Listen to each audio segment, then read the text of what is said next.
Bonjour, voici une vidéo pour expliquer d'où viennent les anges.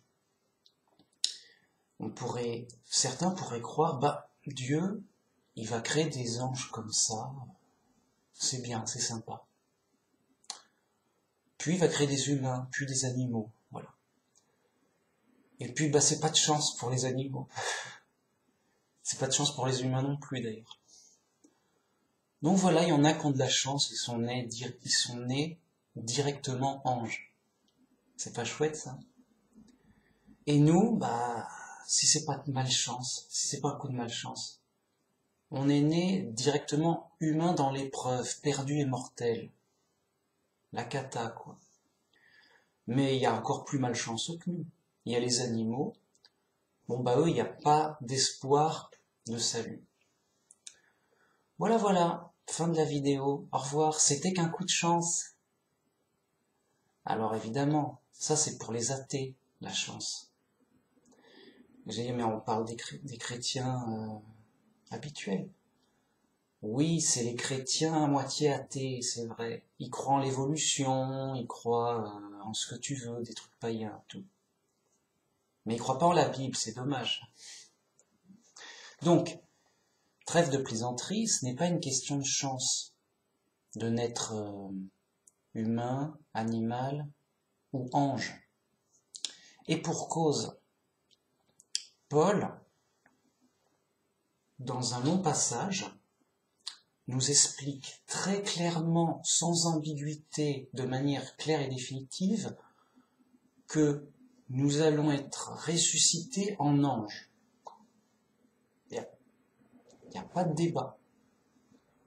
Sauf pour les témoins de Jéhovah, mais c'est pas de leur faute, ils sont prisonniers d'un groupe fou. C'est le moins fou des groupes. C'est le moins fou des groupes, mais là-dessus, ils sont à l'ouest, quoi. Ils croient qu'on va ressusciter en humain. Malgré ce que dit Paul, ils vont dire oui, mais ça c'est que pour un petit groupe d'humains. Alors pourquoi Paul ne l'a pas dit? Il l'a pas dit, mais il fallait le deviner. Ok. Bon.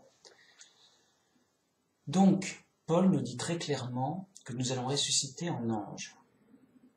Donc, on peut en déduire facilement que les anges viennent des humains, en fait. Donc, les anges actuels, ils étaient humains dans un autre monde avant la création de notre monde.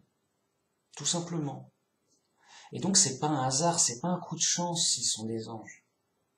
C'est pas, voilà. Le hasard et le coup de chance, c'est que pour les aveugles qui comprennent pas. Il a de la chance, lui c'est un ange. Il a moins de chance, lui c'est un humain. Lui, si c'est pas de chance, là, c'est un animal. Ah là. Les aveugles. Et les plus aveugles, c'est les athées. Tu m'embêtes, tout est fait par la chance. Tout est chance et malchance. Tout est au hasard. Le hasard a tout fait. Rien n'a de sens. Voilà, il y en a marre. Juste les aveugles complets. C'est triste. C'est fou. Bon. Alors, c'est pas juste une déduction gratuite.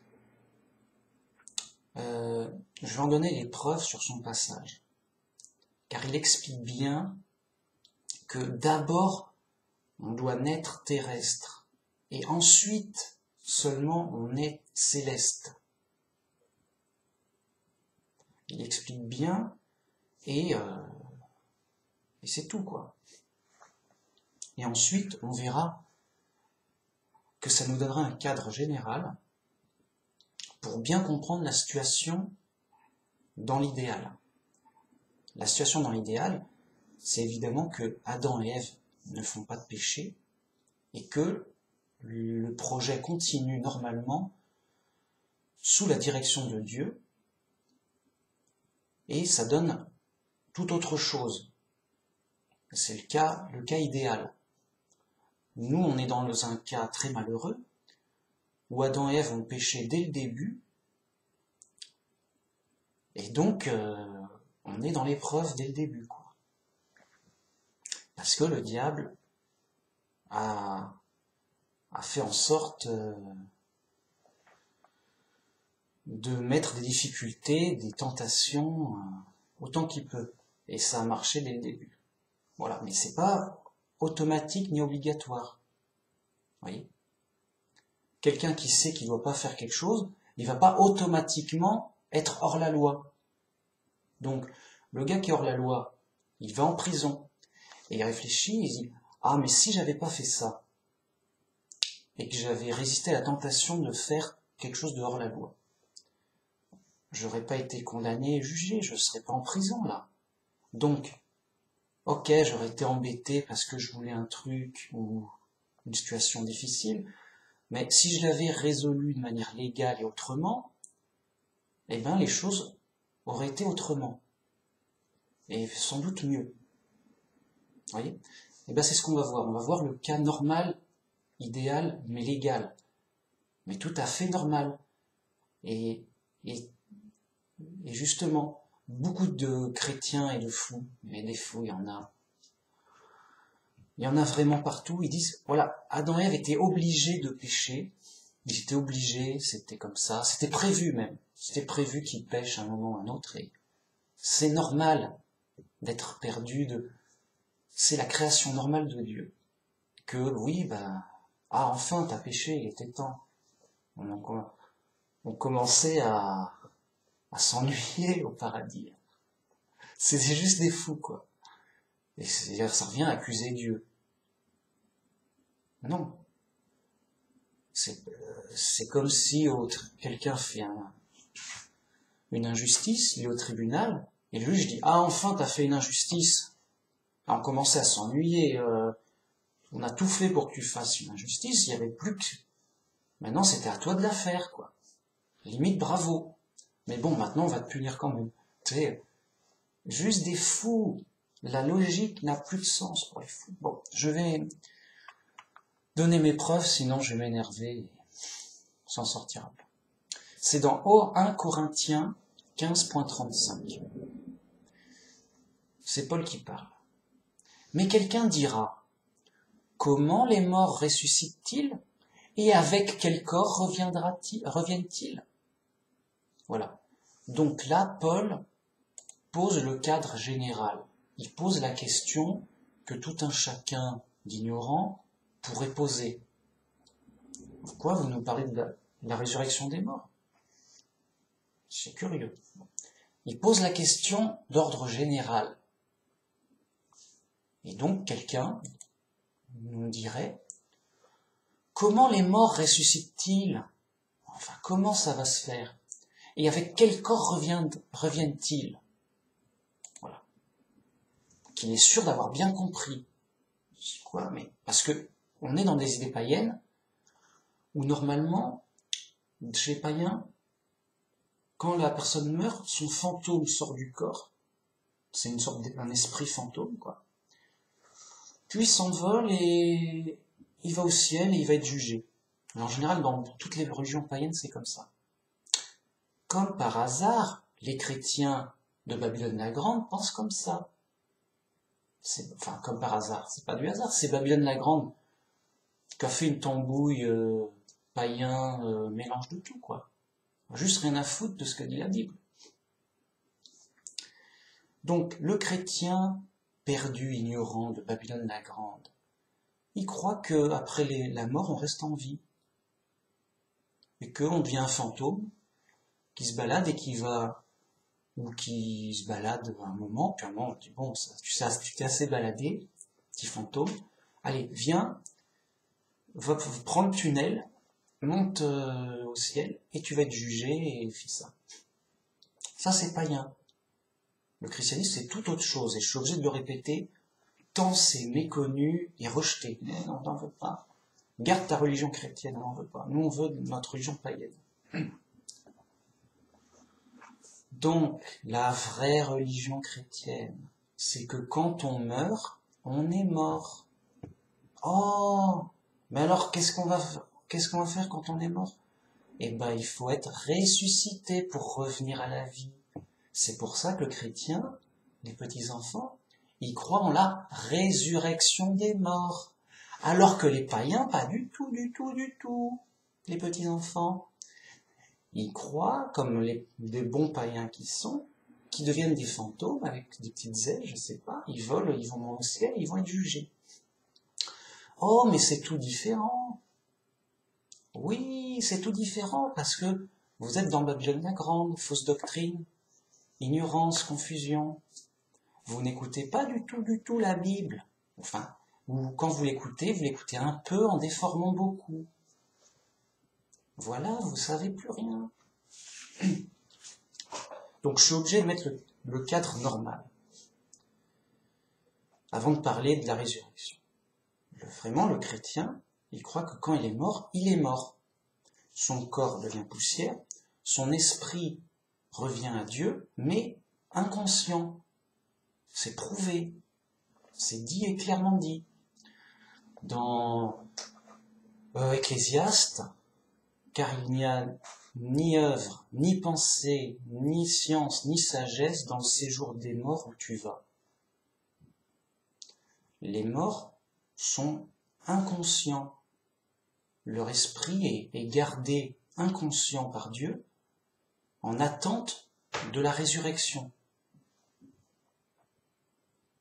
Et c'est pour ça qu'on les compare à des gens qui dorment. Ils dorment, le sommeil de la mort, tout ça. Parce que c'est comme un sommeil, ils sont vraiment inconscients. C'est vraiment prouvé bibliquement. Bien. Alors, les autres, ils auront des sous-entendus. Non, il a tort, parce qu'il y a ça, ça et ça. Oui, mais vous n'avez pas compris, parce que c'est un sous-entendu. Non, non, non, non. Oh, et pourquoi ton sous-entendu, pourquoi ça vaudrait pas comme ça?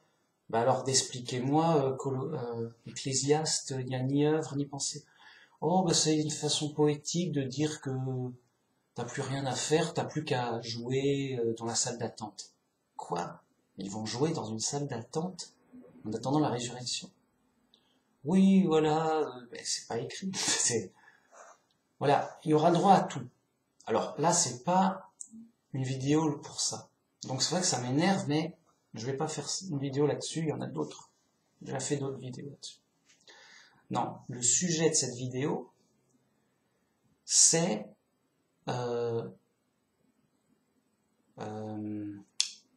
comme on va ressusciter en ange, Paul il explique bien que c'est normal, que c'est le processus normal, et que justement, on devient ange parce qu'on a été un humain ressuscité. C'est tout simple. Les anges, ils apparaissent pas de nulle part. T'as pas des anges femelles et des anges mâles qui se marient et qui ont des enfants, je sais pas, où Dieu crée pas un ange directement. Genre, voilà, t'as gagné. Tu vois? Non, il y a un processus normal. Bien. Mais je vais d'abord parler de la résurrection selon Paul. Voilà comment il continue. Insensé. Déjà, il traite les gens d'insensés. Ce que tu sèmes ne reprend point vie s'il ne meurt. Donc il dit, vous êtes insensés, on doit obligatoirement mourir pour revenir à la vie. On doit... donc ce qui est semé ne reprend pas vie s'il ne meurt. La graine meurt. Et il poursuit. Et ce que tu sèmes, ce n'est pas le corps qui naîtra, c'est un simple grain, de blé peut-être, ou de quelque autre semence. Puis Dieu lui donne un corps comme il lui plaît, et à chaque semence, il donne un corps qui lui est propre. Toute chair n'est pas la même chair, mais autre est la chair des hommes, autre celle des quadrupèdes, autre celle des oiseaux, autre celle des poissons. Voilà. Donc, on sème du grain, le grain meurt et il donne le blé. Donc, Dieu donne un corps comme ça lui plaît. Donc humains, animaux terrestres, poissons, oiseaux. Voilà. Donc nous on voit que ça apparaît comme ça. Dieu fait des animaux de toutes sortes et l'humain.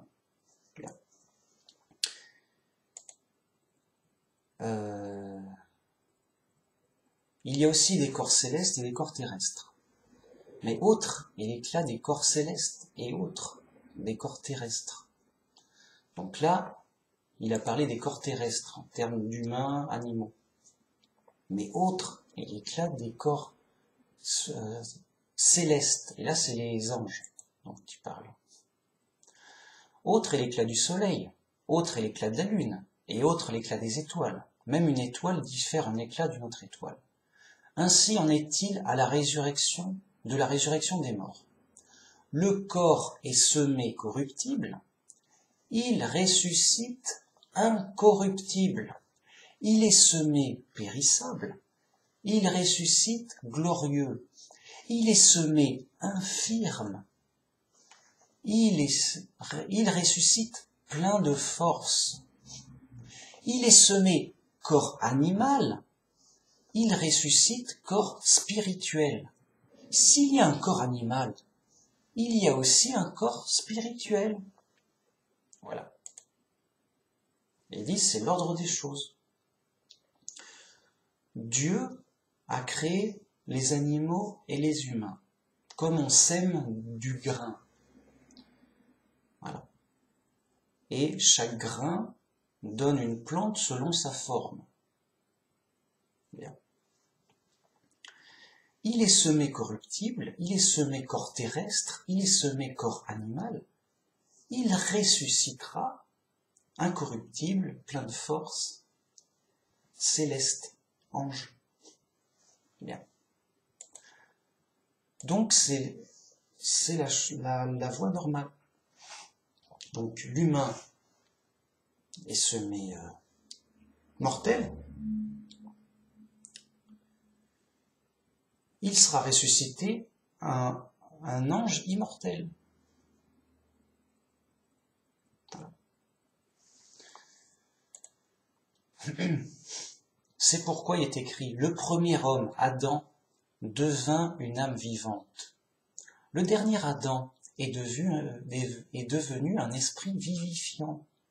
Ce qui est spirituel n'est pas le premier. C'est ce qui est animal. Ce qui est spirituel vient ensuite. Donc là, il nous dit, c'est pas le spirituel qui vient en premier. Donc on ne vient pas d'emblée un ange. C'est d'abord le corps animal en premier, puis ensuite le corps spirituel. Et là, tout s'explique. Ah bah oui, Manu Max, tu nous as tout fait comprendre tout bien, déjà, juste en répétant la Bible, et avec des commentaires simples. D'abord, un corps terrestre, puis ensuite un corps céleste. Vous voyez, d'abord humain, puis ensuite ressuscité en ange. Et il dit, c'est pas le corps spirituel qui vient en premier. Le premier homme tiré de la terre est terrestre. Le second homme est du ciel. Tel est le terrestre, tels sont aussi les terrestres. Tel est le céleste, tels sont aussi les célestes. Et de même, nous avons porté l'image du terrestre. Nous porterons aussi l'image du céleste. Voilà. Le premier homme tiré de la terre est terrestre. Et donc, il a l'image du terrestre. Puis après, à la résurrection, il aura l'image du céleste. Donc, c'est tout trop clair, en fait. Regardez. Dieu, il sème des graines. Ça pousse. Suivant comment ça pousse. T'as de la mauvaise herbe ou t'as du bon blé. Au jour du jugement, Dieu, il va garder le bon blé, et il va détruire la mauvaise herbe. En fonction de quoi? En fonction de la foi, du jugement de la foi. Et donc, les humains chrétiens vont ressusciter en anges chrétiens, on les garde. C'est des anges, des bons. Ils sont loyaux, ils croient en Dieu, ils ont suivi le Christ, tout. Bon. Les autres humains fous, athées, déistes, antichristes, païens, que sais-je, ils vont ressusciter en anges, mais pour le jugement. C'est de la mauvaise herbe, ils s'en foutent. On peut plus, ça vaut rien. On peut rien, plus rien pour eux, ils s'en foutent. Parce que le test, c'est maintenant. On est dans l'épreuve. Les gars, ils sont libres, et librement, ils ont choisi n'importe quoi. Ok. Bon. Bah, c'est moche. Bon, tant pis, mais il y a un jugement. Donc ces anges fous, ces anges rebelles, ces anges athées, déistes et autres, eh ben, ils vont partir pour le feu. Ils vont être détruits. Nous, on n'en veut pas de cela. Détruits. C'est le jugement. Et voilà. Et voilà comment on fait des anges. En récoltant une moisson de gens fidèles dans la foi. Et les autres disent, ah mais regardez, les autres, ils sont pas fidèles dans la foi. Bon, ben on les détruit. C'est de la mauvaise herbe, ça. Et on fait un tri. Mais au début, quand ils sont semés graines, il y en a partout, on s'est mélangé, on sait pas. C'est pas jugé. Ce sera jugé qu'après, bah, qu'il ait vécu sa vie, quoi. Bien. Et donc, ça fait des anges. Il y a des anges fidèles, sauvés. Les autres sont rebelles et détruits. Ils vont rejoindre les anges du diable et le diable lui-même, qui seront détruits. Bon, c'est simple, c'est simple. Voilà comment on fait des anges. Ils viennent pas de nulle part, ces anges. Voilà. Et tout est logique et simple. Bon. Maintenant, on va entrer dans le cas idéal. Qu'est-ce qui serait passé si Adam n'avait pas péché avec Ève? Et vous allez voir que il y a une logique, que c'était prévu dès le départ que ce soit comme ça. Que ce soit qu'on devienne des anges en étant humain. Pas qu'il y ait du péché. Il faut pas... Donc, je vais vous donner le cas normal et idéal, et vous allez tout comprendre. Eh bien oui, normalement ça aurait dû se passer comme ça. Si on est dans cette situation-là, c'est bien sûr qu'il y a eu une grave erreur, et que tout a été détourné, déformé. Vous voyez, on a besoin de connaître le cas idéal et simple pour bien comprendre que les autres cas, ce sont des cas détournés, déformés, déviés, qui dérivent des erreurs. Voilà. Donc on a besoin de la bonne solution et du vrai pour bien s'apercevoir que les autres choses, c'est du faux, du mauvais. Et donc là, on est dans un cas mauvais. On est dans l'épreuve. Et c'est plus que sûr, puisque, ah oui, là, on n'est pas au paradis, hein, c'est clair. On n'est pas au paradis. Donc, il y a un problème, hein, je vous le dis tout de suite. Ah, il y a un problème. Ah oui, là, ça va être dur. Je vous le dis tout de suite, ça va être dur. Oui, on va pas rigoler. Ah oui, là, on n'est pas au paradis. Hein.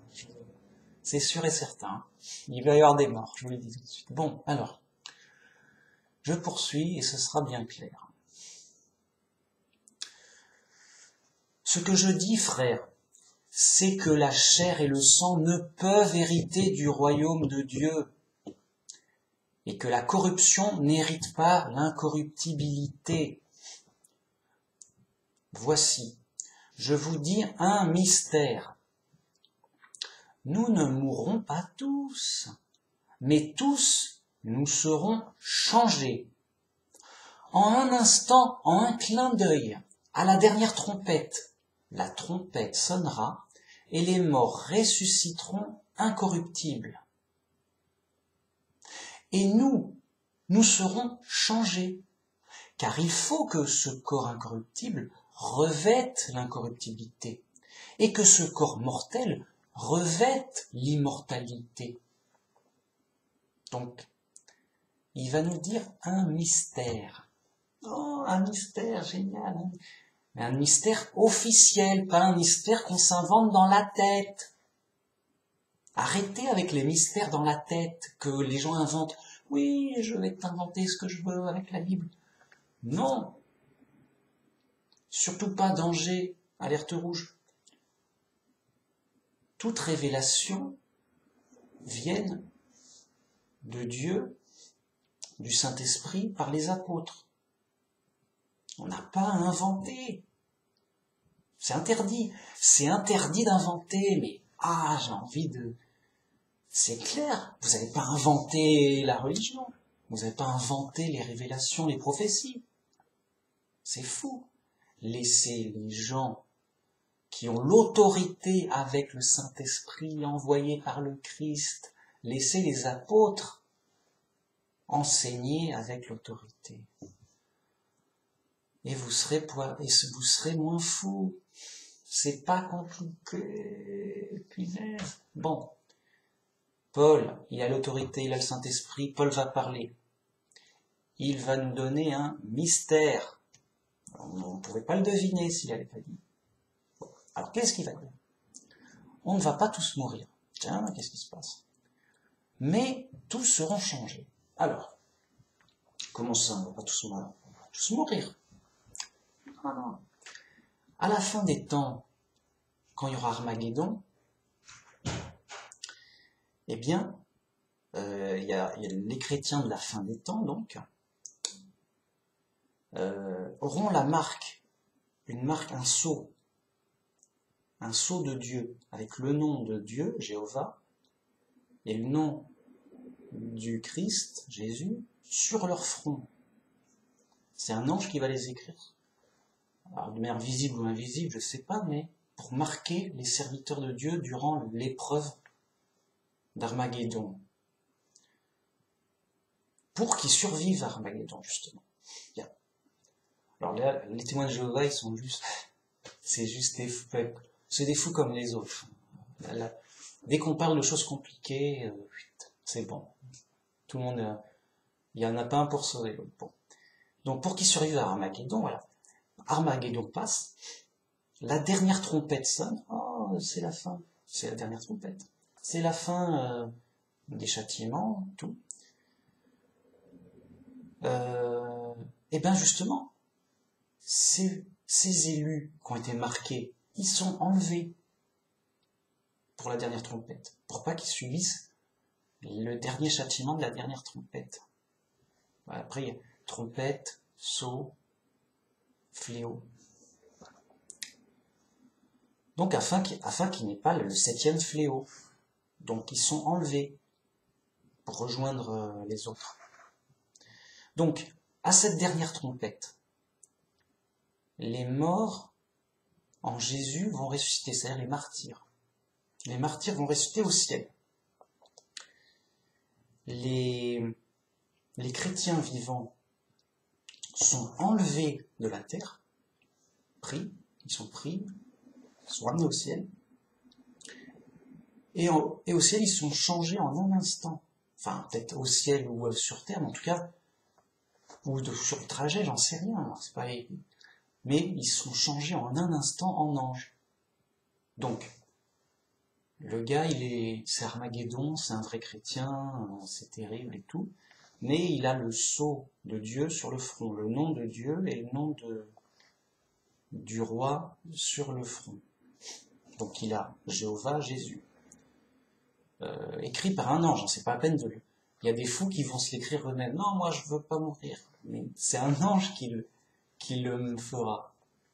Et donc on ne sait pas si ce sera visible ou invisible. Donc, Et de toute façon, ce sera pour Armageddon à la fin des temps. Donc, il faut que les fous se calment.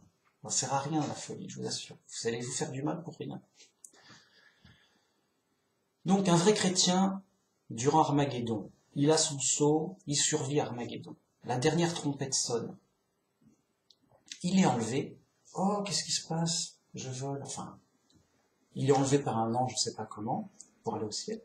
Et il est transformé en un clin d'œil en ange. Donc c'est un humain. Zoom. Qu'est-ce qui se passe? De son vivant, il devient un ange. C'est fou. C'est un miracle. Oui, c'est un miracle. Ok. Et il le dit. Ça doit se passer comme ça, c'est obligatoire. C'est pas une fantaisie. Car le corps corruptible doit revêtre incorruptible.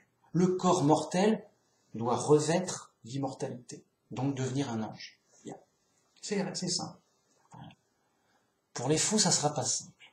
J'en suis sûr. Mais c'est pas compliqué. Un enfant peut comprendre. Enfin, j'espère. C'est pas compliqué, hein, pourtant. C'est juste, voilà, il devient de son vivant, parce que c'est un chrétien des derniers temps, pour la fin d'Armageddon, eh bien, il se transforme en ange, quoi, tout simplement. C'est un mystère que nous dit Paul. Bon, je poursuis. Lorsque ce corps corruptible aura revêtu l'incorruptibilité, et que ce corps mortel aura revêtu l'immortalité, alors s'accomplira la parole qui est écrite. La mort a été engloutie dans la victoire. Ô mort, où est ta victoire? Ô mort, où est ton aiguillon? Voilà. Ils ont vaincu la mort. C'est-à-dire que les chrétiens des derniers temps, alors la situation sera super dure et horrible. Ce sera Armageddon, ce sera difficile. Mais ils seront protégés par le sceau pour pas qu'ils meurent. Donc ils seront pas morts. Et à la fin, vers la fin donc, à la fin, la 7e trompette, la dernière trompette, de son vivant, humain, en étant humain de son vivant, humain vivant, il se transforme en un clin d'œil en ange. Voilà, c'est la fin. L'église des vrais chrétiens, où qu'ils soient dans le monde, est enlevée. C'est l'enlèvement des vrais chrétiens de la fin des temps. En ange. Bam. C'est un mystère. Alors, c'est Dieu, c'est Paul qui lui donne le mystère. Si vous n'êtes pas d'accord, si vous êtes, c'est faux, n'importe quoi, débrouillez-vous avec Paul. M'embêtez pas. Paul nous donne le mystère de ça va se passer comme ça, parce que ça doit se passer comme ça, bing bang. Bon. C'est Paul a parlé, moi, je discute plus après. Si les gens ils refusent. Bon. Alors, quel cas général on va tirer de tout ça? Un cas très simple. Comment les anges sont faits? Eh bien, de deux façons. Soit en ressuscitant un humain mort, soit en transformant un humain vivant en ange en un clin d'œil. Voilà, c'est tout. Fin du cours. Au revoir, merci. Non, ça va pas s'arrêter là, pas avec moi. Évidemment, alors ça c'est vrai, hein, c'est clair, j'ai tout dit là. J'ai tout dit. Vous pouvez arrêter si vous avez compris. C'est bon, il a tout dit, voilà. Voilà comment on fait les anges. C'est pas compliqué. D'abord on sème un homme, puis on récolte un ange. Voilà. Donc dans le cas idéal, Adam et Ève n'ont pas péché. Bon, ils poursuivent leur vie tranquille dans le jardin d'Éden, tout va bien. Dieu est là, il dirige. Ok, ils ont des enfants, on fait comme ça. Une bonne éducation qui dit tu viens pas du hasard ni d'un singe mutant. Non, non, non, pauvre petit enfant. Ça, c'est des farces de sorcières. Tu viens de Dieu, il a fait ton père et ta mère, et puis nous, on t'a fait, voilà, machin. Donc, ils sont bien enseignés dans la réalité, quoi. Ils sont pas fous, les mecs, déjà. Bon.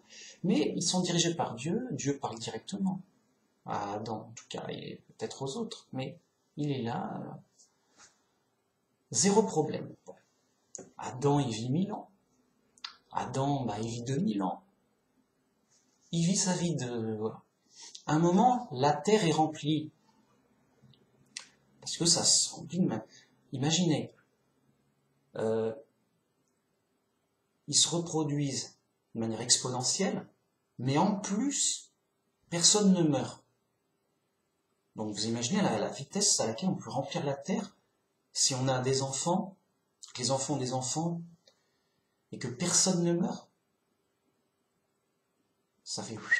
Je sais pas moi, en 2000, 4000 ans, t'as rempli la terre. Hein. Et encore, c'est à la louche, hein. J'en sais rien. À vue de nez, je dirais 2000, 3000, en 3000 ans. Sachant que Adam a vécu il y a 6000 ans. Et que là, on commence à remplir un peu plus, là. On remplit bien, là. Mais il y a des morts. Enfin, tout le monde meurt, quoi. Donc imaginez si c'est la même chose, sans les morts, sans les guerres. Non, mais en 2000 ans, c'est plein, mec. T'imagines? Sans les morts, sans les guerres, sans les maladies, sans... Bon, le cas idéal, quoi. En 2000 ans, c'est plein comme un œuf, quoi. Enfin, c'est plein, on va dire. Parce que bon, il faut un peu de... Hein? On va pas tasser les gens non plus. Bon. On va dire 2000 ans, mais vraiment à la louche, quoi. Allez. Oh, mais dans 2000 ans, là, on a rempli la terre comme tu nous l'as ordonné, grand Seigneur, roi, seul Dieu tout-puissant. On peut pas en faire plus, là. Si on en fait plus, on va être en surpopulation, et il y aura des problèmes. Là, Dieu intervient, dit bravo, ok, c'est cool, tout va bien, c'est impeccable, c'est parfait. Maintenant, je vous transforme tous en anges d'un coup, et on va passer à l'étape, à la suite, à la deuxième étape. On a eu donc une croissance et une étape terrestre, avec un corps animal. J'interviens, ça va, la terre est remplie, on a le nombre suffisant, donc je vais arrêter là, parce que si je continuais, le corps animal va toujours croître de manière exponentielle. Et après, surpopulation, et les gens se marchent dessus. C'est pas possible. Donc c'est prévu dès le départ qu'à un moment, Dieu dit c'est cool, top, stop, je transforme tout le monde en ange, et les anges ne sont pas mariés femmes. Comme disait Jésus, vous êtes dans l'erreur, les hommes ne prendront pas de femmes, et les femmes des hommes, les hommes ne se marieront pas, car ils seront comme des anges au ciel. Donc, il n'y a plus de mariage d'homme ou de femme pour copuler. Il n'y a plus à faire d'enfants. Donc ça ne sert à plus à rien. La différence, l'utilité du mâle et de la femelle, c'est la sexualité complémentaire pour faire des enfants. Et donc se multiplier. Mais là, c'est bon, on est plein là. Il n'y a plus besoin de cette fonction. Donc Dieu va transformer cette fonction en disant, voilà, on va changer, on va transformer, et d'un coup, tout le monde sur Terre sera transformé en ange, et on passera sur une face céleste, où la Terre sera transformée en paradis, et continuer à un bonheur, mais un bonheur céleste pour la vie éternelle. C'est-à-dire qu'en fait, ils avaient toujours la vie éternelle. C'est juste la continuité de la vie éternelle, mais avec la phase 2. Parce que la phase 1, c'était la phase multiplication, pour remplir la terre. Ils étaient heureux, tout allait bien. C'était le paradis sur terre, mais terrestre. Un paradis terrestre, voilà. Puis après, phase 2, parce qu'on est trop nombreux, c'est bon. Tout le monde se transforme en ange et voilà. C'est simple à pleurer. C'est même trop simple. Les gens, ils vont rejeter. Ah, quand c'est trop simple, c'est sûr que les gens vont rejeter. Non, c'est trop simple. Et puis quoi, là, comme ça, Dieu, il transforme, il fait ce qu'il veut, il transforme les gens en anges. Voilà, oui, non, moi, vous êtes vraiment des simples d'esprit. Heureux les simples en esprit, car le royaume des cieux est à eux.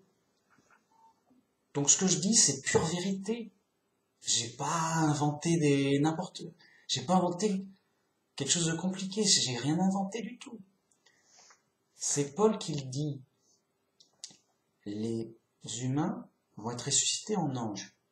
Et ceux de la fin des temps qui seront pas morts, ils seront changés en un clin d'œil. C'est un mystère qui nous dit. En un clin d'œil, ils seront changés. Ils revêtront l'incorruptibilité. Et il explique tout. Il y a les corps terrestres et les corps célestes et tout. Il faut que l'un meure pour donner la place à l'autre. Et donc, on meurt et on donnera la place et on sera ressuscité en ange.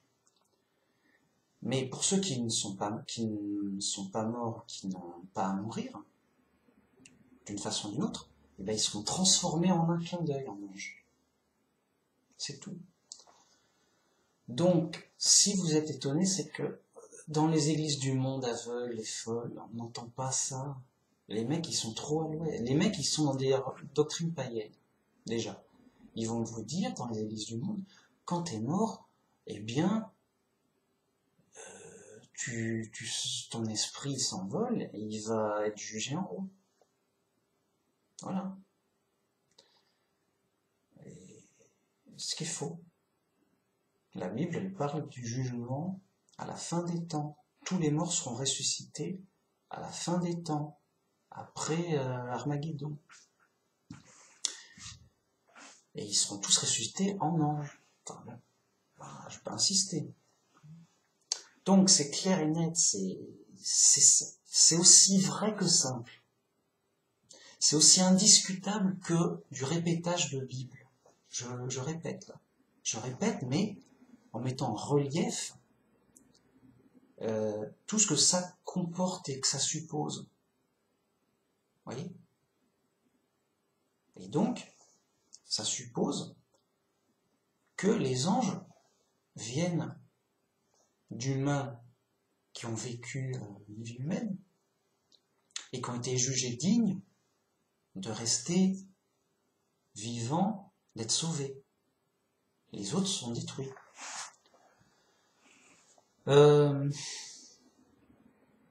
Donc, et ça répond aussi beaucoup à la question, mais pourquoi il y en a qui sont anges, d'autres sont humains, d'autres animaux? Oh, si c'est pas de chance.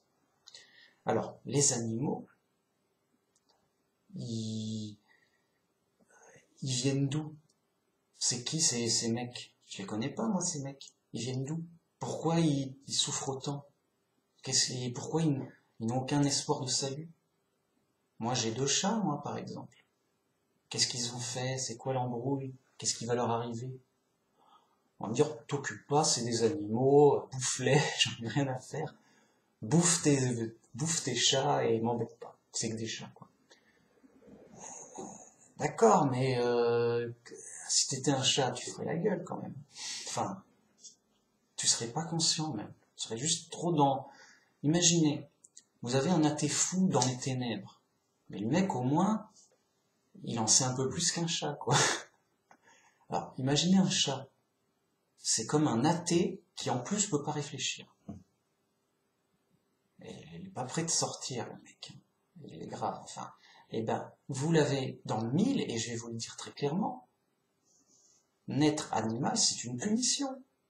De même que naître humain, là, actuellement, on est né humain, c'est pas un hasard, c'est pas... oh, si c'est pas de chance, c'est pas...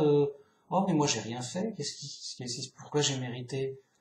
Pourquoi tout va mal? Pourquoi je vais mourir? J'ai rien fait. Et là encore, c'est pas un hasard. Naître animal, c'est une grosse punition. Parce qu'il n'y a pas d'espoir de salut. Bon. Naître humain, c'est une punition. On est dans l'épreuve. Et dans la Bible, on nous dit, le roi de Tyr, c'était un ange. Mais il a été jugé, car des graves injustices ont été trouvées en lui, dans son commerce. Et donc, il a été jeté à terre. Il a été jeté sur la terre. Et il est né humain. Le Christ, il est né humain. Alors, pour le Christ, c'est pas une punition. C'est un sacrifice. C'est-à-dire que il a rien fait de mal pour un être humain. Mais il est envoyé comme sacrifice. C'est-à-dire qu'il souffre d'être humain. Mais en sacrifice pour sauver les gens. C'est un peu comme si vous êtes en prison. Puis il y a un mec qu'on envoie en prison et qui dit qu'il est innocent, et voire même qui dit qu'il a volontairement voulu être en prison. Alors, je vais le croire. Mais quoi? T'es pas là à cause d'un procès ou non, non, non. Moi j'ai dit, mettez-moi en prison, je veux y aller. Et pourquoi? Parce que je veux aider les gens en prison, je connais des informations pour les aider, pour leur donner du courage et pour leur donner une solution. Ah, mince. Le gars, il s'est sacrifié. Il se dit, mettez-moi en prison comme les autres prisonniers, et je discuterai avec eux pour les motiver et prendre les gens qui me suivront. Pour les sauver, pour les aider, quoi. Vraiment. Donc le gars, il se sacrifie pour aider des prisonniers à sortir. Donc le gars, il dit, mettez-moi en prison 1 an, et je vais essayer d'aider au maximum les prisonniers, et de sortir ceux qui me croiront et qui me suivront au maximum. Donc, il y a des prisonniers qui vont dire, mais non, mais il invente, c'est un prisonnier comme nous. Et évidemment qu'il a dû faire vraiment, il est fou, voilà, c'est un prisonnier fou. Il dit n'importe quoi, il a dû faire on n'a pas le dossier, mais il a dû faire un mauvais coup et il est en prison. Okay. D'autres, ils vont dire, non, mais il a l'air vraiment sincère, motivé, tout. Vraiment, on y croit. On croit vraiment que c'est quelqu'un qui a volontairement demandé à aller en prison pour nous aider un maximum et nous faire sortir. Quitte à payer notre amende ou à... Voilà. Vraiment. Oh, dur à croire, quoi. Ben, c'est pareil. Jésus, il est né, il existait au ciel. Tout le monde le sait. Et volontairement, il s'est sacrifié avec, comment dire, sous la volonté de Dieu, parce que Dieu aussi voulait que ça se fasse comme ça, pour venir sur terre, naître humain parmi nous, en sacrifice, pour nous sauver par la foi, et nous aider de l'intérieur. Et pour que ce soit bien visible, son sacrifice, il est mort, jugé par ses ennemis sur la croix, et Dieu l'a vraiment ressuscité pour témoigner que c'est pas des histoires, que c'est vrai, pour témoigner pour son fils. Et nous, on est stupéfaits. Ah oui, vraiment, il se sacrifie. Ah oui, vraiment, Dieu l'a ressuscité. Et il témoigne que c'est vrai. Et que nous aussi, on va être sauvés comme ça, par lui, comme lui. Ah mince, c'est fou. Et par notre foi, on est sauvés. Donc, les animaux, c'est un peu comme des prisonniers en cellules spéciales, peuvent pas sortir, peuvent pas communiquer avec les autres. S'ils ont un bon comportement d'animal, si j'ose dire, un jour peut-être, ils renaîtront dans un autre monde en humain. Et une fois qu'ils seront humains, ces animaux, ce qui sera rare pour eux, Mais il faut bien que les humains viennent de quelque part. Donc une fois humains, eh bien, ils auront une chance d'être sauvés. Oui. Donc, tout ça, ça se comprend avec le cas idéal. Le cas idéal, c'est Adam ne pêche pas contre Dieu, il se multiplie, tous ses enfants l'écoutent, lui obéissent, le suivent et ne pêchent pas contre Dieu. À un moment, la terre est pleine, on transforme tout ça en ange. C'est la suite du paradis. C'est juste la suite. On est déjà dans l'idéal dès le départ. Adam est créé immortel dans un jardin d'Éden, tout va bien, c'est le paradis terrestre. Tout va bien. Dieu est là, il est dans le royaume de Dieu.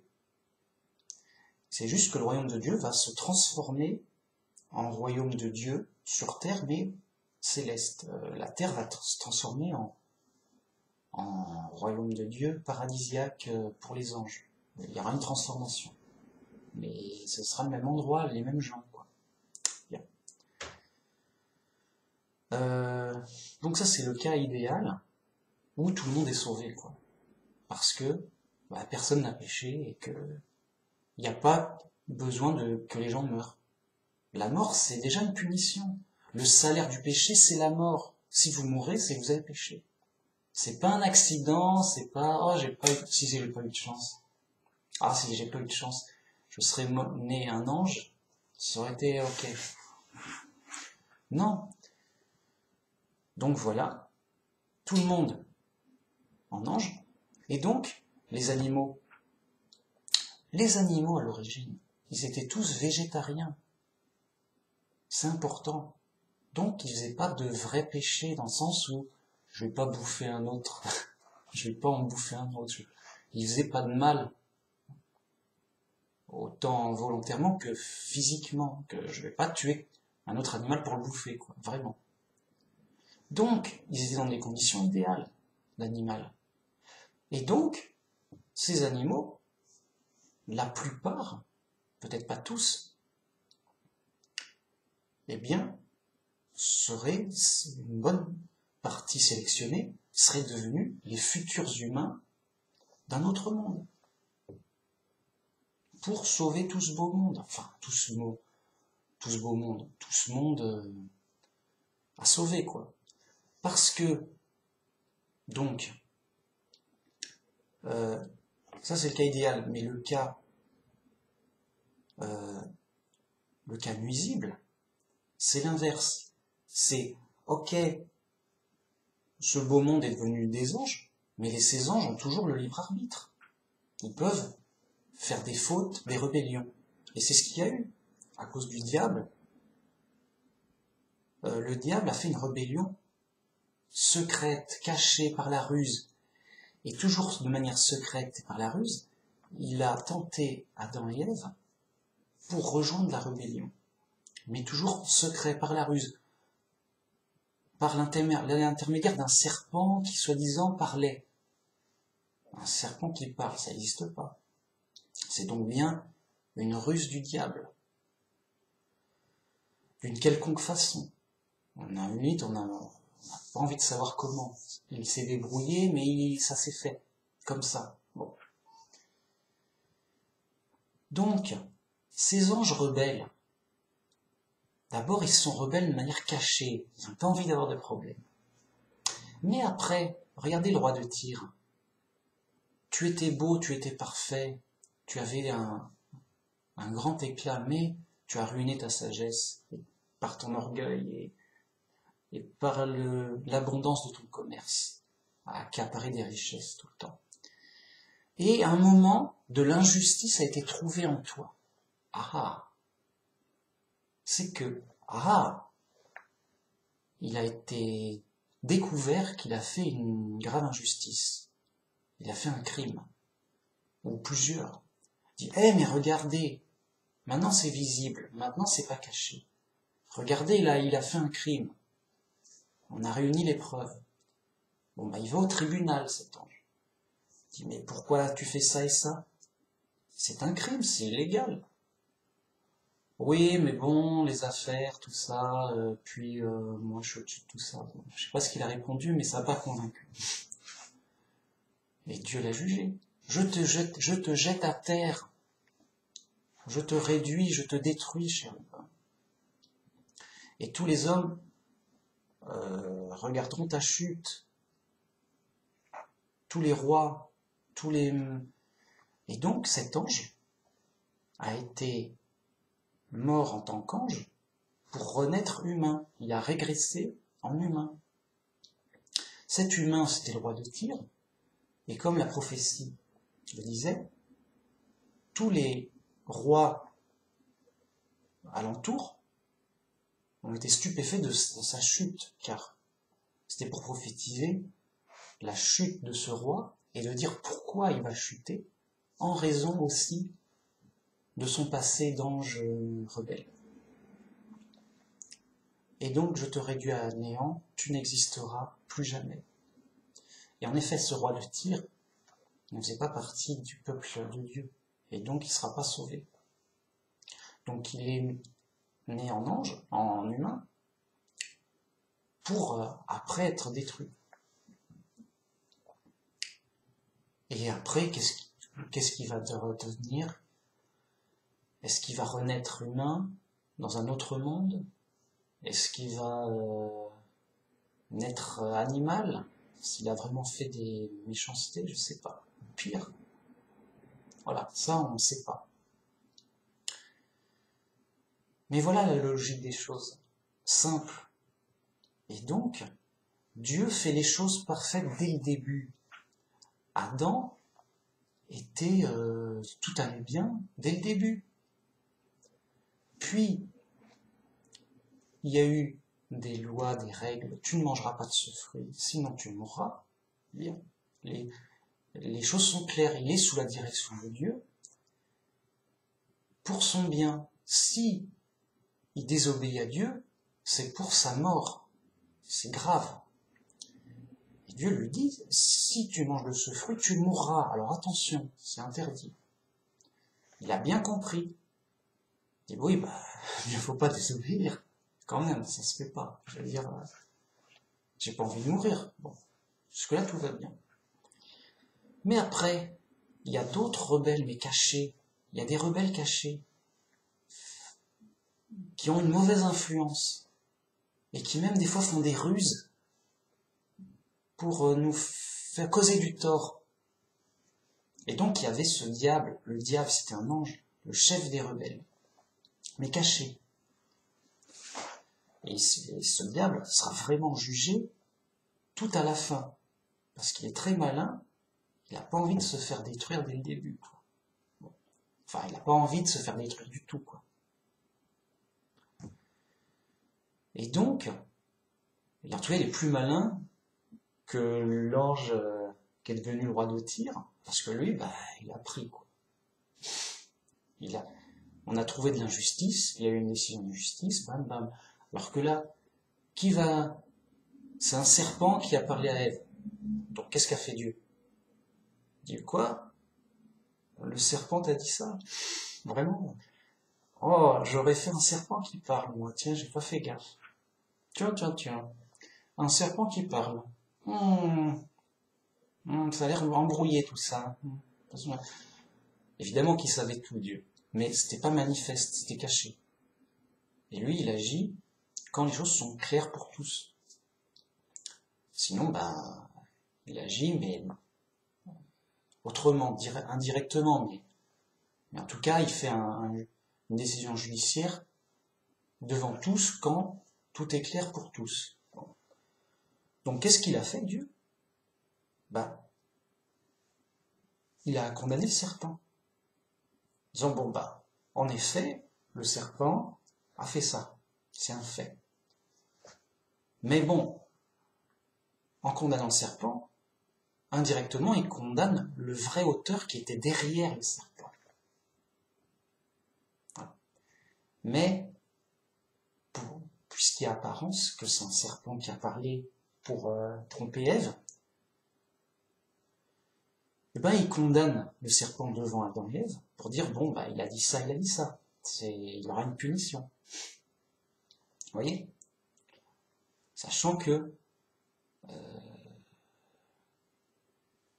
tout va rentrer dans l'ordre à la fin, où on comprendra que la punition dirigée vers le serpent, c'était une punition dirigée vers le vrai auteur, qui en fait se trouvait être quelqu'un de caché derrière, qui sera révélé en plein jour qu'à la fin. Et à la fin, il sera avant. C'est pour ça que prophétie, dans Révélation, on nous annonce par avance le jugement et la condamnation du diable, car son affaire est déjà réglée. Il a été meurtrier dès le début. Donc il doit payer pour les choses dès le début. Il a lourd sur son casier. Vous voyez? Donc, les anges ont leur libre arbitre. S'ils se rebellent directement, ben, ils sont condamnés devant tous. Et ils sont jetés pour la destruction, c'est-à-dire ils deviennent un humain mortel perdu, comme cet ange qui est devenu roi de Tyr. Cet humain mortel et perdu, s'il se repent pas, s'il n'a pas vraiment... Pourquoi il a fait naître roi d'ailleurs? Hein, c'est encore peut-être une difficulté en plus pour qu'il puisse revenir sur le bon chemin. Parce qu'en étant roi, il a conservé son orgueil. Oui, c'est moi le roi, je fais ce que je veux, tout ça. Mais il aura une ruine dès son existence qui a été prophétisée. Bon. Donc, l'ange rebelle n'est un humain perdu et mortel. Et donc, il doit retrouver le salut,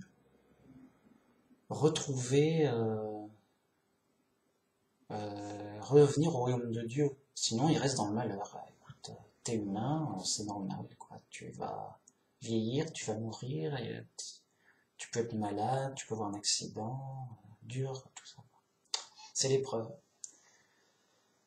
Et donc, si par chance il réussit l'épreuve, il pourrait être sauvé, mais grâce au sacrifice du Christ. Sinon, bah non. Enfin, ou en étant dans le peuple de Dieu avant le Christ. Sinon, il est voué à une destruction définitive, au jugement. Et après, il renaîtra en autre chose de semblable ou pire, suivant ses actes ou autres. Bon. Ça, c'est le cas général. Du coup, pour devenir humain, c'est soit un ange qui s'est cassé la gueule, soit un animal qui a été promu, ou soit un humain qui a stagné, qui est redevenu humain. Voyez. En gros, quoi. Donc on peut pas vraiment savoir, alors toi t'étais un ange, toi t'étais un animal, toi t'étais un humain, voilà, on ne sait pas et ça n'a pas d'importance. L'important c'est on est dans la poisse, on a besoin d'être sauvé. On a mal agi d'une façon ou d'une autre, on est en prison, on a mérité d'être là, c'est logique, il n'y a pas de hasard du tout, du tout. Tu es né ici, comme tu es né, comme tel, tu es... parce que bah tu méritais d'être là. Point. Donc tu es en prison, le juge ne fait jamais aucune erreur. C'est Dieu le juge. Donc si Dieu t'a mis en prison, c'est que tu le mérites et c'est que tu as fait une erreur qui méritait d'être en prison. À toi de sortir de prison. À toi d'améliorer les choses. Et comment? C'est impossible de sortir de prison. Ah non. Bah Dieu, il te donne un moyen pour en sortir. Il te dit, voilà, je vais envoyer mon Fils unique en sacrifice. Si tu crois en lui et que tu le suis, eh bien, tu es sauvé, tu sors de prison pour tout le temps. Et dans le sens où il a payé pour tes fautes. Il a payé, il a sacrifié sa vie éternelle pour que toi, tu puisses retrouver ta vie éternelle que tu avais à l'origine. Car Dieu fait tout bon à l'origine. Il n'a pas, oh bah toi, tu vas être un animal mortel et idiot, à l'origine. Eh ouais, mais j'avance pas, c'est dur, je me fais bouffer et tout. C'est quoi ça? Non, Dieu fait tout bien à l'origine. À l'origine, les animaux étaient tous végétariens, ils se mangeaient pas entre eux. C'est fou. Les gens ne peuvent pas. Les gens imaginent que c'est normal que tout aille mal. Les athées disent oui, c'est normal. Il n'y a pas d'espoir, oui. Il n'y a pas de justice, oui, oui. On va tous mourir et souffrir, oui, c'est normal. C'est la vie, voilà. Et donc ils n'ont pas d'espoir, ils sont dans le noir le plus complet, ils sont dans un film d'horreur. Un athée, il arrive, voilà les mecs. On est dans un film d'horreur, il n'y a pas d'espoir, on va mourir, on va souffrir. Voilà, bonne chance. Bonne chance. C'est juste du hasard. Le hasard a fait ça. C'est comme ça, on n'y pas. Voilà. Bonne chance quand même. L'athée, son Dieu, c'est la chance. Pourvu que j'ai de la chance, vive la chance, éloigne-moi de la malchance. Chance, où es-tu? Vraiment, son Dieu, c'est la chance. Tout n'est que chance pour lui. Tout n'a de raison que par le hasard. En fait, rien n'a de raison. Le gars est fou dans un film d'horreur. C'est horrible. Alors que le vrai chrétien, il est dans une situation difficile, mais tout a un sens, tout est logique. Oui, je suis en prison. Oui, c'est pour une décision de justice. Oui, c'est juste parce que j'ai mal agi. Oui, c'est dur, mais je vais essayer d'améliorer mon comportement pour avoir une bonne conduite et essayer de sortir. Oui, en plus, quelqu'un par sa générosité m'encourage et me dit qu'il va payer ma rançon, il va payer mon amende pour que je sorte plus vite. Oui, il m'aide, oui, je lui dois beaucoup. Il est dans une perspective où il reconnaît les difficultés, mais elles sont normales et logiques, rien n'est fait au hasard. Et il va dans le bon sens, vers un vrai espoir. Oui, je vais sortir de prison. Oui, je serai heureux. Oui, ça me servira de leçon. Oui, tout est logique, tout tient debout, quoi. Le gars, il est pas fou dans un film d'horreur. C'est juste rien à voir. Juste trop rien à voir. Du coup, si un athée est super heureux, oui, j'ai de l'argent, je m'éclate, et que un vrai chrétien, il est tout petit, la vie est dure, voilà quoi. Mais ça n'a rien à voir quand même. Je veux dire, j'ai pitié pour cet athée, heureux et riche et prospère, et je félicite le vrai chrétien qui persévère et endure dans l'épreuve, mais qui s'en sortira. L'autre s'en sortira pas, ce sera un film d'horreur. C'est horrible. C'est juste que là, le hasard, enfin entre guillemets le hasard, les circonstances de l'épreuve font qu'il va à fond dans le sens du monde. Donc le gars, il joue le jeu à fond, quoi. Le gars, il va être totalement prisonnier du monde, quoi. Alors que le vrai chrétien, il va dans le sens inverse du sens du monde. Il dit non, la sortie c'est par là, moi je vais par là. Je dis mais non, mais il faut aller là-bas. Mais là-bas, il n'y a pas de sortie. Il n'y a pas d'espoir. Donc un athée, même heureux, il travaille pour sa perte, il travaille pour foncer vers le désespoir, il travaille pour courir vers le malheur. Juste, il travaille pour sa perte. C'est un film d'horreur, quoi. Ah, c'est horrible. Mais il le mérite. Je veux dire, le gars, il n'est pas là pour rien. Et s'il est fou, c'est pas pour rien. Donc voilà, tout est simple. C'est pas compliqué, la vie. Tout est simple, tout est logique. Cherchez la vérité, la logique. Bam, bam, tout le temps, comme bam, bam. Arrêtez de prendre les choses au hasard. Je veux dire, si je suis là par hasard, bah alors, quel espoir? Je dis, oh, bah, j'aurais pu naître un ange. Voilà, le gars, il a un ange, oui, bah alors, qu'est-ce qui se passe, où est le problème? Hein? Où est le problème? Ou alors il naît un chat, il devient un chat. Un gars, bah, mange ta gamelle et tais-toi, quoi. Il n'y a pas d'espoir pour toi, vis ta vie de chat, et puis après on verra. C'est que une fantaisie du hasard. Voilà, c'est tout. Au revoir. Non, rien n'est au hasard. Dieu est partout, Dieu contrôle tout, Dieu sait tout.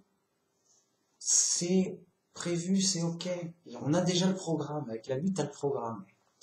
Tu sais ce qui va se passer. Tu sais où t'en es, tu sais pourquoi. Tout a un sens logique. Tout est logique de cause à effet. On envoie les coupables en prison, pas les innocents. Le seul innocent qui soit allé en prison, c'est le Christ, mais en tant que sacrifice. C'est prévu, voulu. On a été averti.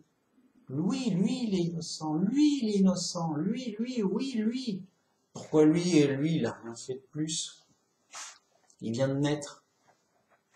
Ben non, mais lui, il est là. Lui, c'est un prisonnier et il n'est pas innocent, il est en prison. Par contre, ce prisonnier-là, il n'a rien fait. Il est de lui-même entré en prison. Oui, il y a eu un accord du juge, oui, il a voulu. Le juge dit bon, bah lui, il n'a rien fait, mais il veut aller en prison pour une mission spéciale, ok, tu vas. Voilà, mission spéciale. Lui, il est innocent. Et tout est logique. Tout.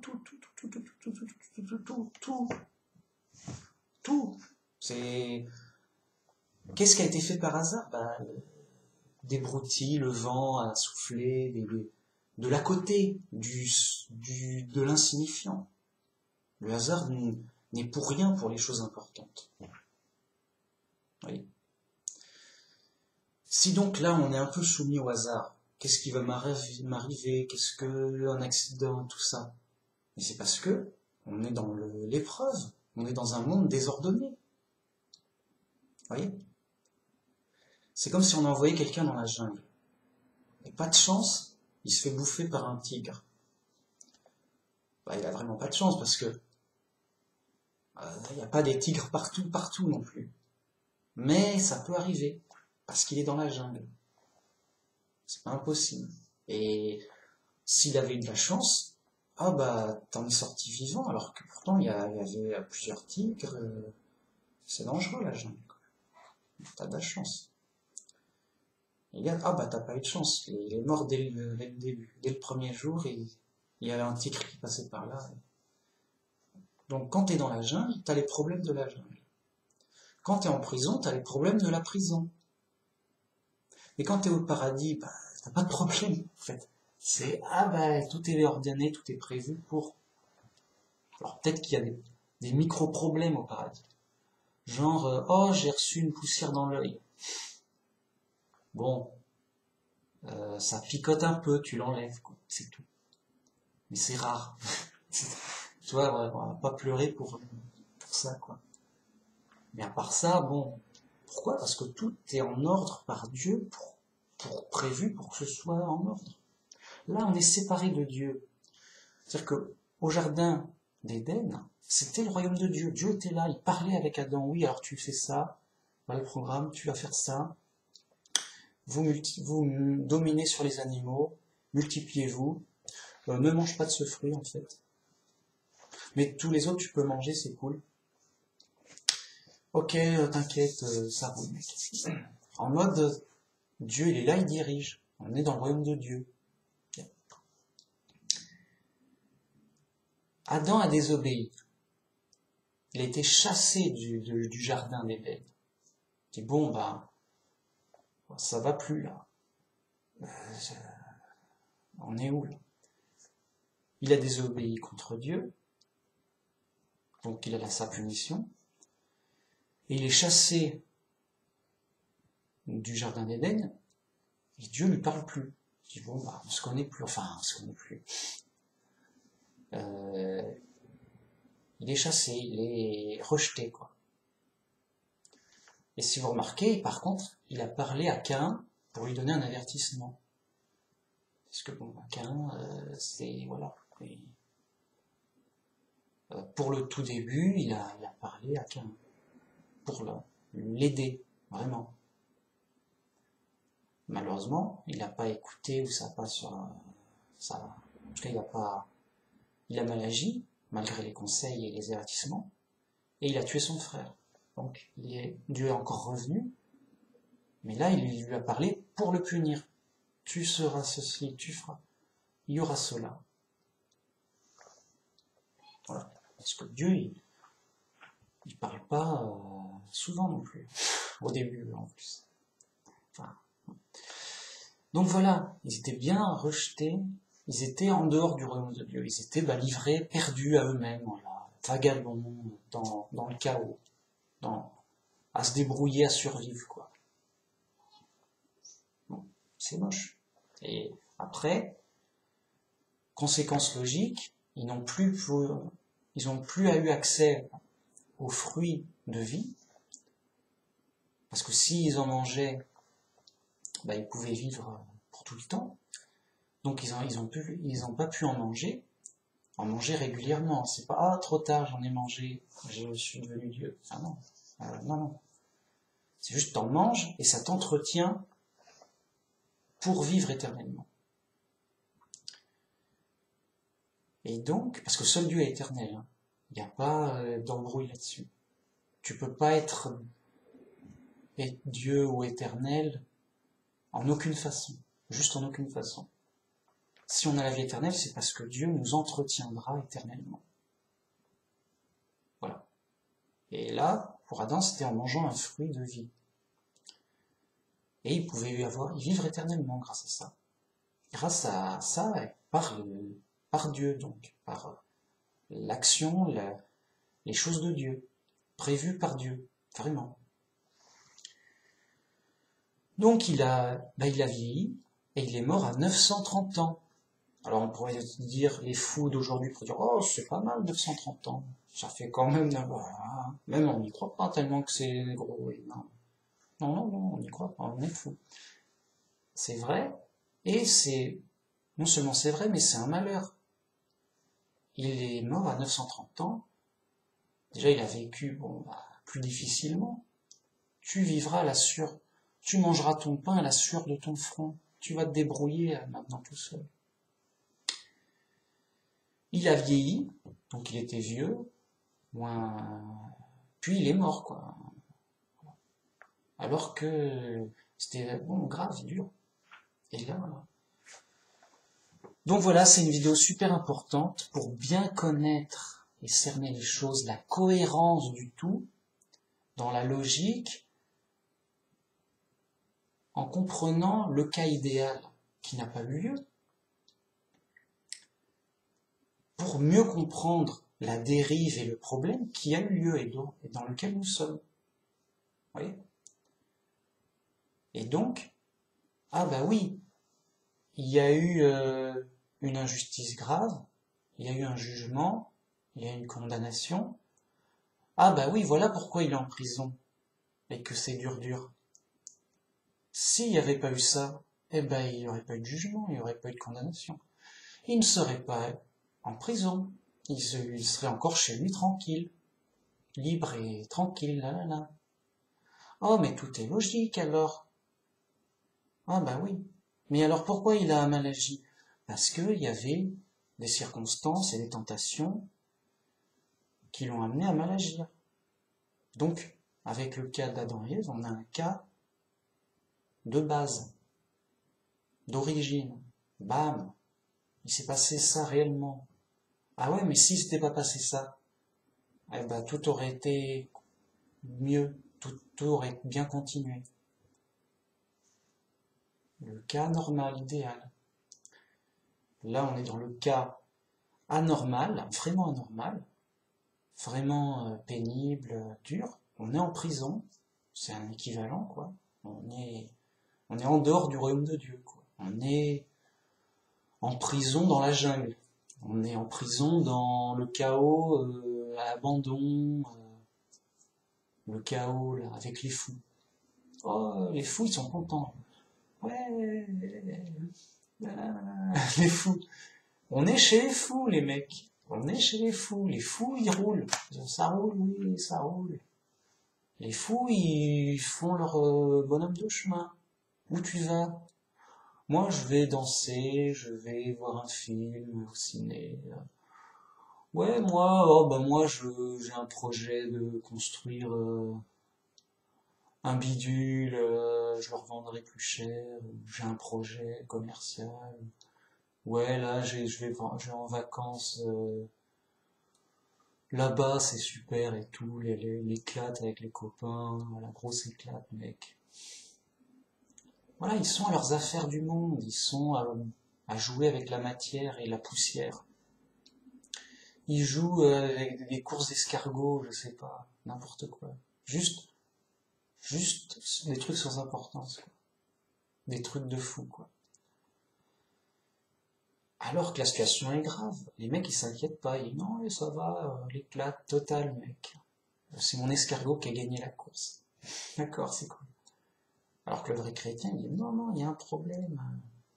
Il y a un truc, il faut chercher tout. Il faut revenir vers Dieu. Et il y a... Dans la Bible, tout est expliqué. Bam, bam, bam. Vérité, Dieu, Dieu, Dieu, vérité.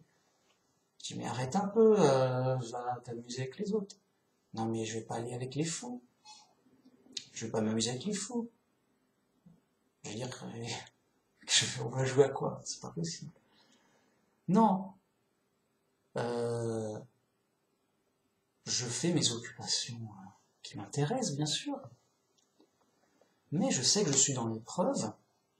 Je sais que c'est difficile, que j'ai besoin de Dieu pour m'aider dans l'épreuve,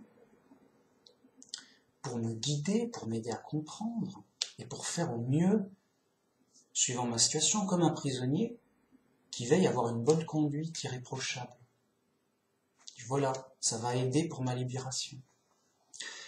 D'ailleurs, Jésus, il dit, recherchez en premier le royaume et la justice de Dieu. C'est comme si on disait à un prisonnier, recherche en priorité à sortir de prison et d'aller à la maison, quoi. De retourner à la maison, où tout le monde t'attend, où tout va bien, et libre et chouette, tout ça, quoi. Et de faire gaffe, d'être très réglo sur le règlement et la justice. Sinon, tu vas aggraver ta peine de prison.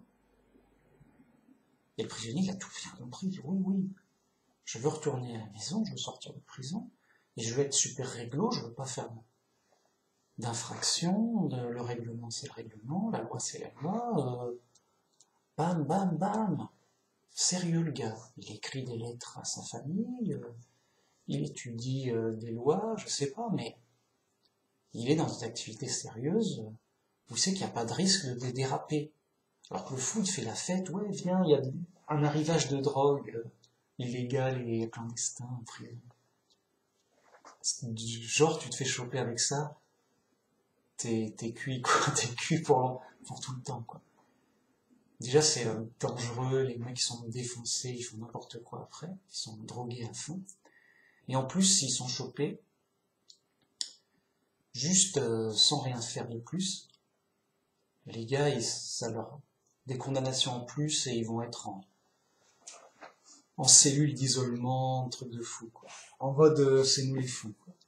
Alors, il dit non, bah non, mais arrêtez, c'est dangereux, ça va pas, on va avoir des problèmes et tout. Oh, allez, de toute façon, on n'a plus rien à perdre, on est en prison. On n'a plus rien à perdre. Viens t'éclater, l'éclate totale, mec, de la bonne drogue qu'on a chopé en cachette et tout, grâce à un réseau méchant de hors-la-loi et tout. Puis après, si on se débrouille à sortir, on ira chez les méchants et tout. Ils nous trouveront des combines. Genre les mauvaises relations, quoi. Les mauvaises relations, les mauvaises habitudes, les mauvais comportements, les mauvaises choses accumulées, quoi. Juste grave, quoi. Non. Ah, mais non. Moi, j'ai pas le droit, c'est interdit. C'est mauvais, c'est interdit, c'est tout, quoi. Non, non, j'ai un truc à réviser, là. j'ai pas le temps. J'ai pas le temps, il y a un truc pour un examen, tout ça. Voilà. Et pourquoi? Bah, le gars est fou, donc il est dans la logique de sa folie. Il n'y a pas de surprise. Le gars, il est fou, il va faire des folies, quoi. L'autre, il est raisonnable, il est intelligent, il a tout compris. C'est bon, la situation est dure, mais je vois où je veux aller, je vois où je dois aller, où je veux en venir. Son chemin est à peu près balisé, il voit ce qu'il lui faut, il voit les problèmes, les dangers. Il est dans une démarche sérieuse. Donc le gars est sérieux et raisonnable, il est dans une démarche sérieuse et raisonnable. Il dit oui, bah oh, il ne veut pas prendre de risques. Tout est logique, c'est pas compliqué.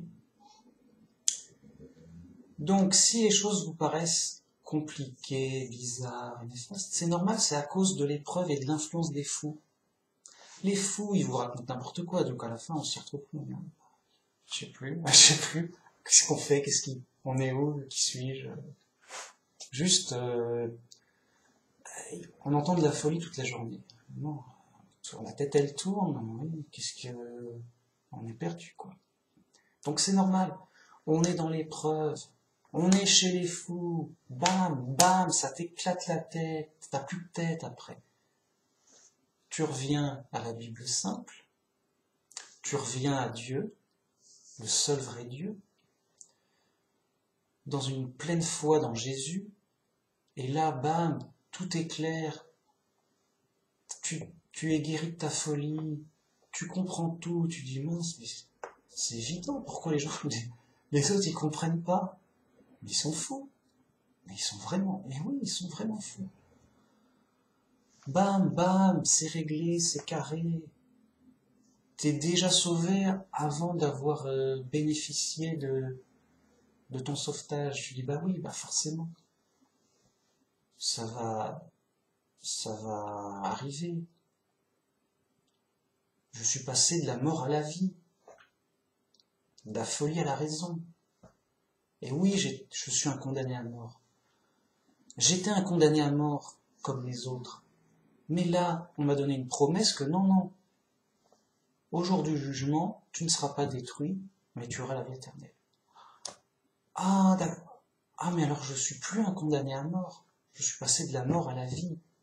On va pas me détruire comme les autres. On va pas me condamner à mort comme les autres, tous les autres gens. Non, moi je suis un vrai chrétien. Je vais avoir la vie éternelle lors du jugement. Et il a plus peur du jugement. Il dit voilà, il y aura un jugement. Les autres. Et donc là, on est dans l'épreuve. Oui, il va nous arriver juste n'importe quoi qui peut nous. Voilà, on ne sait pas. Il va nous arriver toutes sortes de problèmes qui peuvent arriver. Oui, on va mourir. Voilà.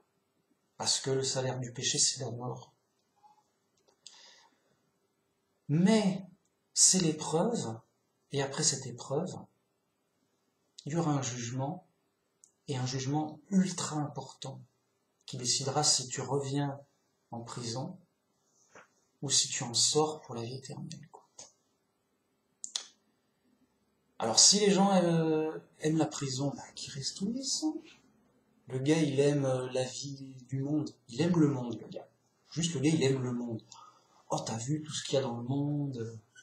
Oh, t'as vu comment on s'amuse, c'est chouette et tout.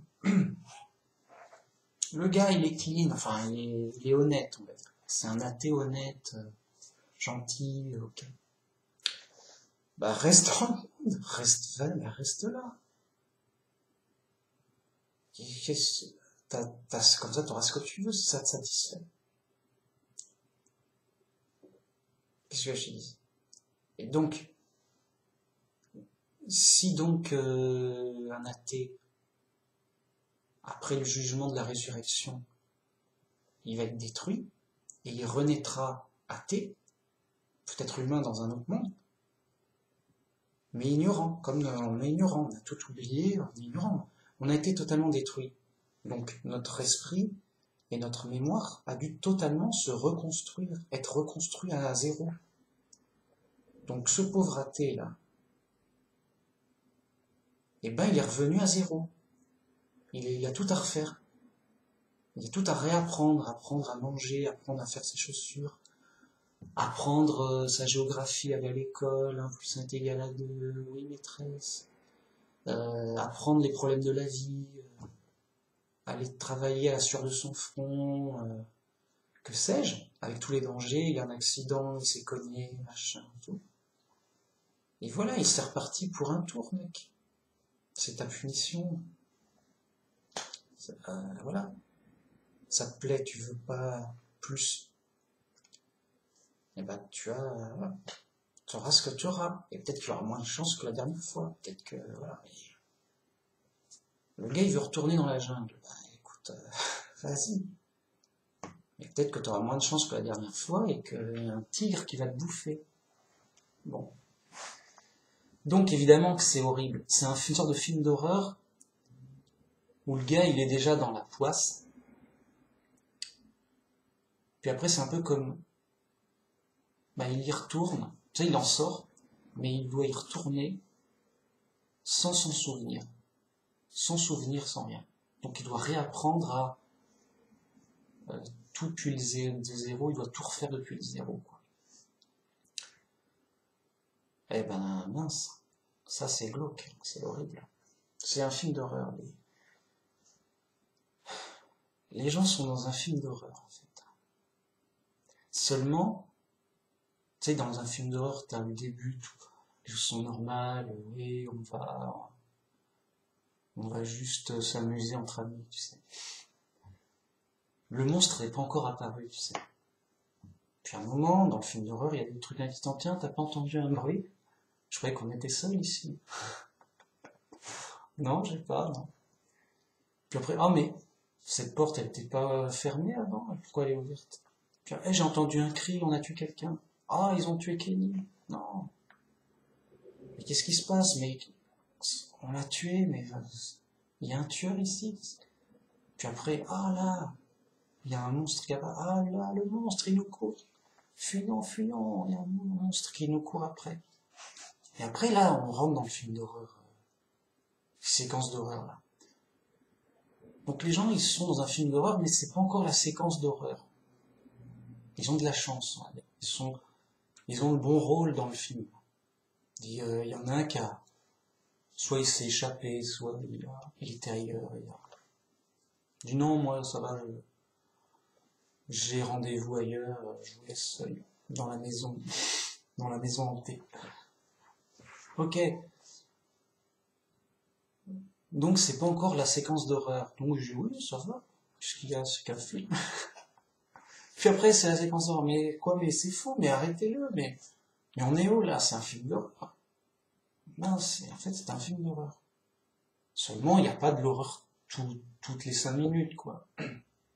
Juste, il y a de la tension, puis après il y a de l'épouvante, il y a de l'angoisse. Qu'est-ce qui se passe? Qu'est-ce qui se passe? On est où? Puis à un moment, des fois, ah mince, on retrouve un mort, qu'est-ce qui se passe? Ça fait peur. Puis à un moment, il y a un monstre. Ah mince, mais c'est un film d'horreur.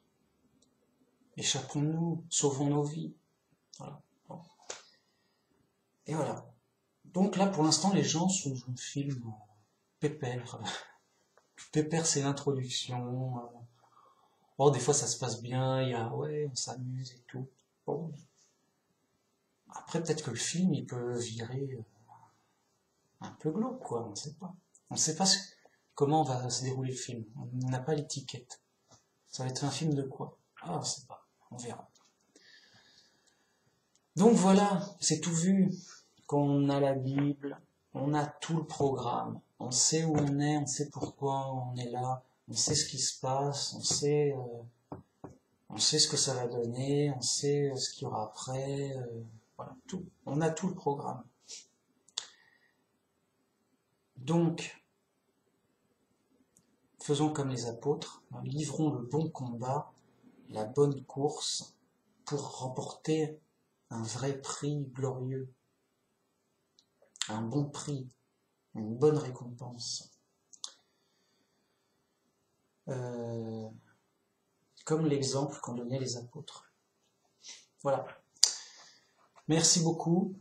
Euh, bon, je sais pas si ça va être bien compris par tout le monde, parce que ça sort un peu des sentiers battus, mais ça donne une bonne réflexion sur la logique de pourquoi les anges, pourquoi les animaux, euh, pourquoi on devient un ange, qu'est-ce qui se passe, qu'est-ce qui serait passé à Adam et Ève si tout aurait été bien, quel était le programme, voilà, pourquoi ceci, pourquoi cela. Car tout a une raison logique et simple. Dieu, il n'a pas fait les choses au hasard pour une esbrouffe fantaisiste. Je vais faire n'importe quoi, on verra bien. On va improviser, on va même pas chercher il y a 14 heures. Je vais juste faire n'importe quoi, on verra bien, ça va être marrant. Non, non, non. Bah non, c'est scandaleux. Non, Dieu, il sait ce qu'il fait. Dès l'origine, il a tout fait bien, tout était bon et très bon. On est dans le très bon avec Dieu. De manière claire et simple. Ah, ok. Et voilà. Donc, tout a une raison logique. Et en tant que chrétien, on est amené à tout comprendre. Au moins, les révélations simples et claires de la Bible. On a le programme, quoi. Il n'y a pas à inventer. Ah. Bon. Alors, là, Paul nous explique bien clairement, il donne des exemples pour dire, voilà, pourquoi c'est obligé de devenir un ange. C'est pas pour faire joli. C'est, voilà, il y a une raison claire et simple. Et donc, d'abord le terrestre et ensuite le céleste. Voilà. Donc là, bah écoutez, je crois que c'est clair. Donc, bah merci beaucoup pour cette vidéo. C'est une vidéo plus pour la réflexion. C'est pas une doctrine essentielle, quoi. À la limite, c'est une doctrine secondaire. C'est bien savoir, quoi. Parce que vraiment, il faut savoir que les autres chrétiens sont vraiment dans les doctrines païennes.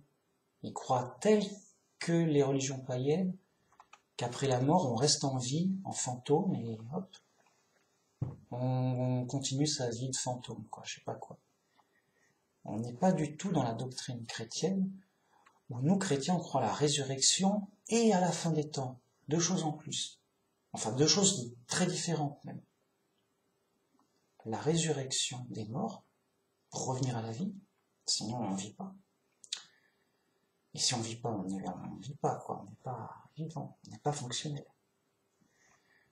Vraiment, tout est prouvé là-dessus. Et à la fin des temps, le jugement, pas tout de suite après. Parce que tout de suite après, on est inconscient et on attend, inconscient, comme si on dormait, pour le jour du jugement. Donc ils vont inventer plein de trucs bizarres, purge, purgatoire, je sais plus comment ça se dit. Plein de doctrines variées, secondes, enfin, alternatives, pour compléter les trous et les délires, quoi. Pour que ça tienne leur truc et l'air de tenir debout. Donc ils inventent pour coller les religions païennes au vrai christianisme. Et en faire qu'un. Et ça invente. Dégueulasse. Sans honte. Alors, toujours en s'appuyant sur des sous-entendus. Donc oui, ça va, la Bible le dit, c'est bon. Moi, elle me dit le contraire, il y a un problème. Oui, mais toi, t'as pas compris. Pourtant, ils avaient l'air clairs. C'est pas clair. Si, c'est clair quand même. Par contre, toi, ton sous-entendu, il est discutable, il est pas clair. Enfin, moi, je connais le sujet. Si eux le connaissent pas, moi, je le connais. Donc, c'est moche, quoi. C'est des dérives. Alors, c'est dommage. C'est pas une dérive essentielle. qui touche au salut. Mais ça fait des problèmes, c'est pas... Il y a moins de clarté, il y a plus de délire. Donc tout ça pour dire que c'est beaucoup moins grave que la Trinité ou d'autres doctrines